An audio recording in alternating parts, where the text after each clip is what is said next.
Welcome back to Boom Shot. I'm Kale. This is Colby. And episode 2 of Marvel's What If just released today. Let's just say it was interesting, pretty interesting. So let's jump right into it with reactions and a recap. Boom. You looking for this? All right. So the initial reactions. First of all, can we just talk about how insane the Collector is, dude? Every single weapon you can think of, dude. Really? And on demand. Hela's helmet, is that the source of her power? I didn't know that was the source of her power. I didn't think so either. Yeah, like I was kind of confused whenever he just put it on and started throwing these necro swords at T'Challa. He got it all, man. Yeah, no, now he's buff too. Like that's why they call him the Collector, I guess, man. Yeah, I guess, and he's buff and he has like everything known to man. Do you think? Okay, how do you think he got Mjolnir in there? I have no idea, dude. Wait, but if you beat Thor, does that make you worthy? I don't know. Probably not. And Maybe, I don't know. He had Cap shield. He had which, if he was like, kind of had the powers of Hela there, she just kind of destroyed the hammer. That's true, dude. But I don't know. The Collector, he was kind of insane this episode. Thanos, who? Thanos is just being dethroned in all kinds of ways by Kang, by the Collector now. All right, the next reaction that we had is Thanos is good now. Dude, you love to see it, man. Good Thanos? Dude, man, T'Challa becomes Star-Lord and like he saves 50% of the population. Man. Yeah, I know. Thanos found a better way to end universal hunger and lack of resources. You didn't think it'd be, he said, you didn't think it'd be that easy to deconvince Thanos of his goal, but you know, T'Challa is Star-Lord apparently. T'Challa is Star-Lord, man. He has power with words. Yeah, dude. Words beat fighting. Violence is never the answer. That was crazy, man. When Thanos popped in, what was it, like his arm or something at first? Yeah, and like, then you just see his face, and then you just see Josh, like you hear Josh Brolin's voice, and it's like, and we're back to 2018 and 2019. It was a nice, lovely refresher. I loved every single person's voice is a returning actor. I'm pretty sure. Like we had Michael Rooker back as Yondu. We had obviously Chadwick Boseman. I didn't look through all of them. Yeah, Chadwick Boseman back as T'Challa. We had Peter, I don't know where James Gunn's brother's name is. I feel like it's Peter, but I don't think it is. He was back as Kraglin. Oh, what's his name? Taserface, I'm pretty sure was the original voice actor too. And same with Nebula. So we did have a pretty star-studded cast this episode. Well, Drax was different. It was Dave Bautista. I thought they didn't even ask him. Dude, I thought that was the whole drama with this. Maybe they did, but it sounded just like him. Dude, Drax was I totally forgot about Drax. Yeah, but no, it sounded just like him. So we had a pretty star-studded cast. Yeah. Was Chris Pratt back as Star-Lord, though? It didn't sound like him. Chris Evans wasn't back as No, as Cap. Steve Rogers. And then Kurt Russell was back as Ego, which we'll get to later. So, another initial reaction that we have is when you run out of luck, always go duck. Howard the Duck back. I don't know, dude. I just love that part where Howard the Duck's like, explaining to him how to get to the embers of Genesis. And he's just like, screw it, and just shoots the thing. And Howard the Duck just jumps out and starts taking him. Then just like get a drink at the bar. He's like, happy hour just started. And that leads us, that's one of our biggest questions. What happened? You always got to be on the lookout for people. I guess animals like Howard the Duck and Cosmo the dog, dude. Yeah, no, they're random pop-ins, dude. You never know when they're gonna come in, never know when they're gonna leave. The last initial reaction that we had is the Guardians theme mixed with the Black Panther Wakanda theme is actually like sick. It's pretty dope, dude. It's well mixed.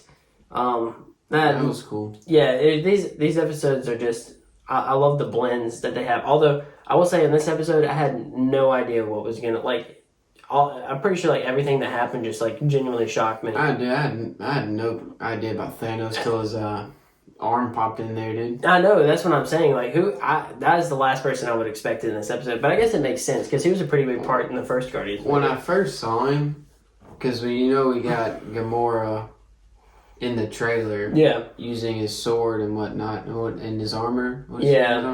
I thought maybe he became good and she became like Thanos. Mm-hmm. But I guess we didn't even see her. Yeah, we do see a team up with them in a different, I guess, episode. So yeah, I mean, I guess there could be another episode that has that in there. Yeah, but it looked like she was with T'Challa and Party Thor. So maybe she is good. I don't know. I don't know. That's what it made me think of, though. But that's a good point. I didn't we even didn't think see about it that. in this episode. Yeah, so this leads us into our recap. The episode opens with T'Challa on Morag, much like Chris Pratt, Star-Lord, retrieving the Power Stone.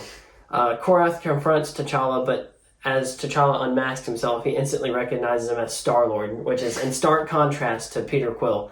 Which, Like, come on, man, yeah, Star-Lord. I know, it's like it was like a running gag this episode that like Star-Lord is this like beloved character throughout the galaxy, and it's just like when you look at the sacred timeline that like nobody knows who Star-Lord is, like Peter Quill's like generally hated. Everyone knows who T'Challa is. Yeah, no, like everything's in stark contrast. Like Peter Quill, like him and Yondu never really got along, but like T'Challa and Yondu, like they get along so well. Good guy. Yeah, and Ravagers are good too. Yeah. I just think I don't know. That running gag to me was just really funny. Just like everybody knows who Star-Lord is, and it's just in stark contrast to the original or to like the sacred timeline. But so next we have a flashback of how T'Challa was taken, which I mean, I figured that was gonna happen. Yeah, That's what I was thinking as soon as it began with him being, I guess, 20 years later. Yeah, we're gonna get a flashback to how he was taken. Mm-hmm. But apparently and conveniently, Yondu outsourced the job of retrieving Peter to his subsidiaries, aka Taserface and what's his face, Kraglin. Yeah, you know when you add Taserface to the equation, nothing's gonna go right. Taserface and what's his face? Yeah, Kraglin, I meant. And because of the vibranium, there was a huge cosmic spike, which that's how they were like, "Come on, man." Yeah, Kraglin was like, "Come on, man." It sounded just like if it's not James Gunn's brother, it sounds just like him. Yeah, but so apparently the whole story behind that is so Yondu told him that they were looking for like a cosmic entity almost, right? And so Peter like Quill, yeah, the biggest spike was in the vibranium in Wakanda. Yeah, and they saw T'Challa out there, and like, "Oh, this must be him." Yeah. And then like I just love how Yondu pulls up on his watch thing. He's like, this looks nothing like him. And he's like, all humans look the same. They got 2 C holes, 2 ear holes, 1 mouth hole. I just thought I thought it was interesting. So that, I guess that makes sense. Which we kind of said that like Yondu maybe just got it was kind of a different story, but we kind of did say that in our It makes sense though, really. Yeah, I was wondering like how is that even happen? It makes sense. I don't know. It seems like the two events would just be so disconnected, but I guess that does kind of bridge it together conveniently. Then we get into the main plot. We discovered that the Ravagers are actually do-gooders now, and Nebula comes to T'Challa. So they're in some kind of bar setting, and Nebula comes to T'Challa and comes with a plan to retrieve the Embers of Genesis, which is some kind of I don't know how they described it, but basically it's something that could end universal hunger.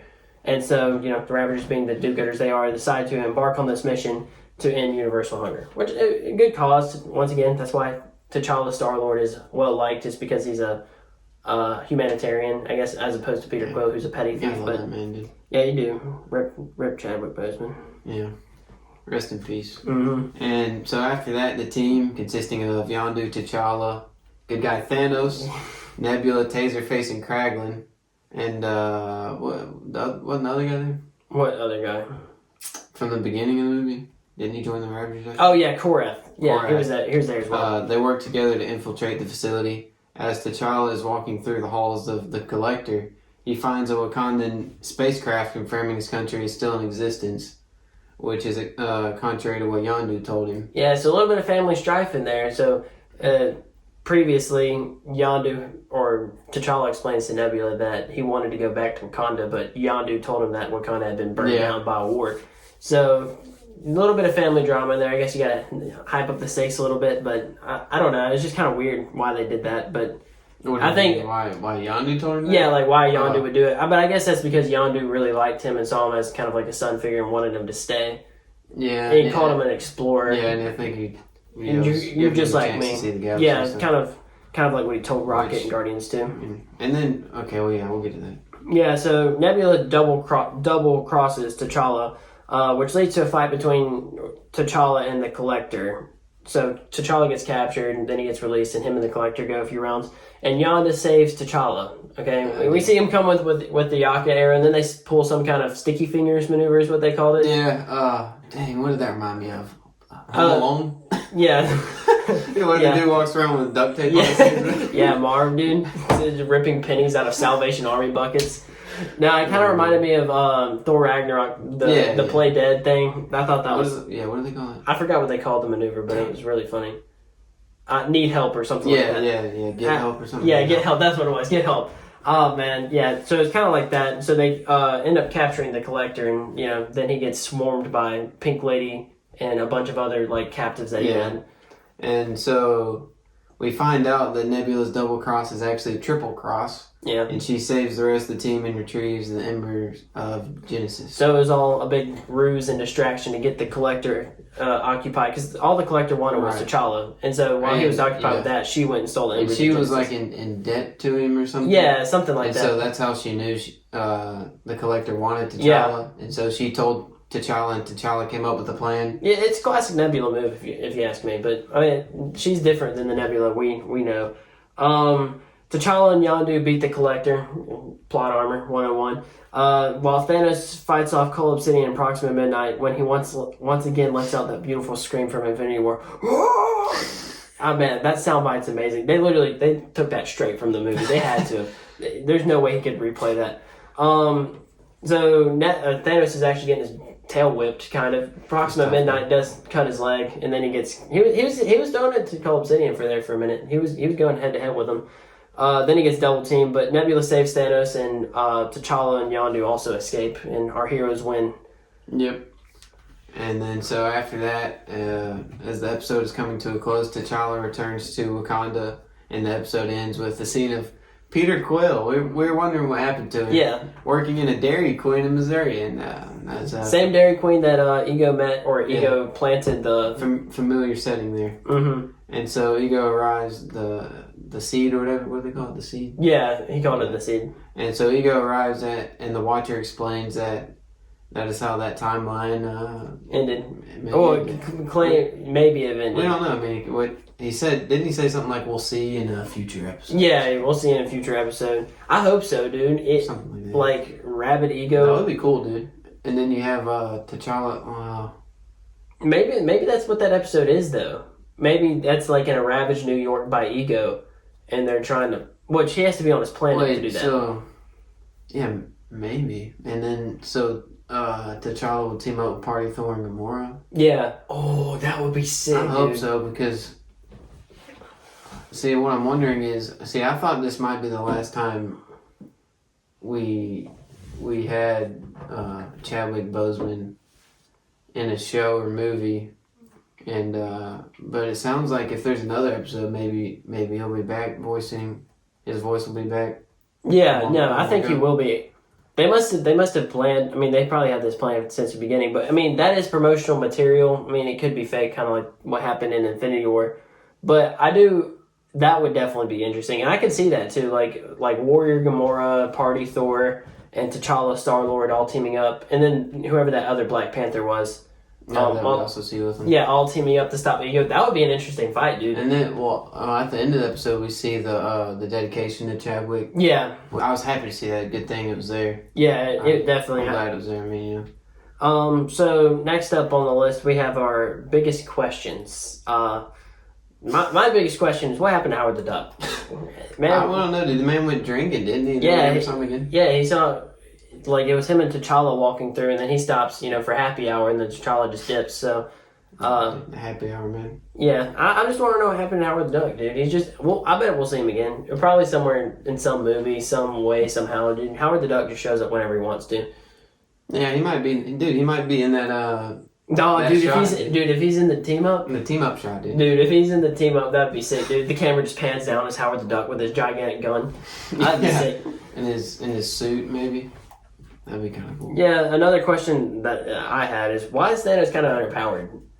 I felt and the man's been farming for so long, dude. I know, dude. It's just like we see what he looked like in 2012. Like that was 2014 Thanos in Endgame, right? Remember? Yeah. That came back. Yeah, well, that's the same Thanos, but he's like way more underpowered. Yeah. I mean, dude, farming will get you buff too, so I don't think that's an excuse for the Mad Titan, man. No, it's not, dude. I love how he references himself. He's like, "You're insane." He's like, "No, I'm mad." I don't know. I just felt like he was kind of underpowered, dude. Like in reality, like movie or a Sacred Timeline, Thanos would have absolutely smoked Proxima Midnight and Cull Obsidian.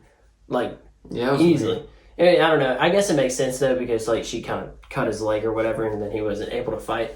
But I don't know, dude. He got beat to the ground, and he was still able to get back up. He was kind of hammering those other dude. Before he got double teamed. It was an unorthodox fighting style, but I liked it. He was just like swiping, and they were going everywhere. Yeah, I mean, it was pretty cool though. Yeah, the last question that we have is: Does this timeline end with Ego? Yeah, and will we see it? I assume we will. Well, let me extrapolate a little bit.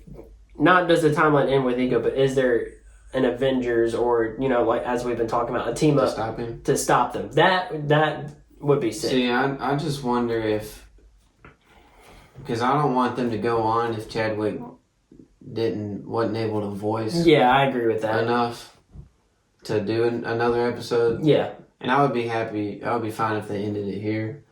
I honestly don't think they will. If he wasn't able to voice, right. But I do feel like they I think they probably did both episodes on like the same shoot. So yeah, hopefully they did, because that's going to be an interesting team up. We don't know who they're fighting, but I think Ego makes the most sense just because of the way the episode ended. So yeah, I mean I don't see why they would put it in the trailers and stuff if it and still say it in that episode because they could have took that out in post production. Yeah, like say that. Like you'll see in another episode. Or yeah. So I hope so. That to me would be like the coolest part. And so then we move into our next section, which is MCU references. Now this is not a completely comprehensive list. This is just things that we noticed and probably have already mentioned. Thanos' scream. I still love it, dude. It's just such a like Mantis is like from Infinity War. Mantis just like sitting on his head or whatever. And then they're all like holding his arms and legs and stuff like that, and he's just like screaming. Even his face, yeah, I know. Kind of reminded me of it. It was just a meme, how dude. They animated it. But yeah, they took that straight out of the movie. Next up, we got Hela's helmet, Thor's hammer, all in the collector's vault. Cap's shield, Malekith's dark blade. Those are all interesting. Then we had obviously Howard the Duck, Cosmo. What else? Was there anything else? Off the top of my head, I feel like I noticed things while I was watching it, but I was just so like caught up in watching the episode. Yeah, I know. Like I just wasn't taking mental note of them. I mean, Thanos does repeatedly mention balance and efficiency, which was his whole goal in Infinity War and Endgame. And then at the end there, when they're in Wakanda, he's talking to I guess Wakanda, and he's like, yeah, but no, trying to reason, I guess. I don't know. It just cracks me up, dude. But it would have been 50%. Thanos was the comedic relief in this episode. Changed my mind. Oh, yeah. They really ran on the Thanos memes this episode, which that's fine with me, dude. Thanos was a big meme in 2018 and 2019. So next up we have what's up next for What If. So we can't really predict what's going to happen next episode. I think I heard something about it being a Loki episode. Back so soon already? I don't know what about though. I'll have to look into it. Maybe like if he won in New York, I don't know. Dude, that would be sick. We know we're gonna get Spider Strange. We know we're gonna get or we hope we're gonna get that team up between the four heroes like we've been talking about this entire time. What else? There was the zombie episode. Yeah, the zombie episode. Then there was an episode that was mentioned or shown in the trailers where Black Widow kills Iron Man. Right. Yeah, in the bathroom. Or like, and then there's that one with Killmonger and Iron Man. Yeah, there's also that one. Was there any with Captain Marvel? Not that I remember. Yeah, there's been a lot of episode like promotional material with Party Thor as well. But I don't know. I'm definitely interested in what the show has to offer for sure. Like, it's just weird. Like I said last time, like, it's just weird seeing it happen differently than what we noticed. Which this episode kind of was like more different because like nothing was similar pretty much. Oh yeah, it was all different. Crazy. But see, like the first episode was it's kind of running along that line, but this episode just went like a completely different way. Yeah, it's crazy to think about like if T'Challa would have become Star-Lord, all that would have been different. Oh yeah, exactly, dude. Like, and he still would have been the revered character that he is, the respected character that he is. That just goes to show what type of character. Yeah, like he is. Like the Black Panther, what his morals stand for and everything. Yeah. So I don't know. Definitely an interesting episode. Looking forward to next episode. Hope y'all are, and thanks for watching the video. Peace. Oh god.